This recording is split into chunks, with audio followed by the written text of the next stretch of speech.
Sabi nila, swerte ang buhay na nunal, lalo sa negosyo. Totoo kaya yan. Pero ang nunal ng isang ginang sa Occidental Mindoro, nakakamatay.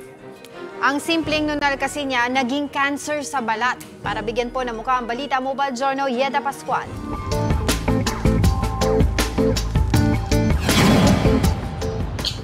Buhay pa, pero mukhang patay na. Yan ang sitwasyon ng isang ina dahil ang kalahati niyang mukha ay naaagnas na. Hindi na halos makilala ang mukha ni Nanay Ling, 59 anyos na taga Rizal Occidental, Mindoro. Ang kalahating mukha kasi ni Nanay parang literal na tinapyas. Nakalabas na kasi ang laman at buto. Nagsimula raw ito taong 2016 matapos matalamsikan ng mantika ang kanyang nunal habang siya ay nagluluto. Wag nagkakilot po, hindi po ako katulog. Kilot ng kilot, sakit. Hindi ko, umiiyak na lang po ako sa asawa ko. Kasi ang asawa ko po, hindi na po siya kasawa. Kaya sabi ko, matay tayo sa gusto. Kung hindi ka magsawa, sabi niya, anong gawin ko? Alangan iwanan kita, sabi niya sa akin. Inoperahan si Nanay taong 2017 para tanggalin ang sugat sa kanyang muka. Kaya lang imbis na gumaling ay mas lumala pa raw. Taong 2022 nang siya ay madiagnose na may basal cell carcinoma, isang uri ng skin cancer. Hindi na raw siya umaasa na gagaling pa.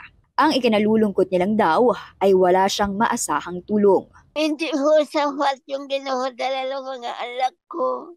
Dahil may mga pamilya na daw ho sila, yun ho ang katwiran. Sabi ko nga sa kanila, mamamatay na lang ako, uwi na lang sila kung pasay na ako. Sabi ko, sabo ang anak ko. Sabo, walang magsakripisyo kahit isa.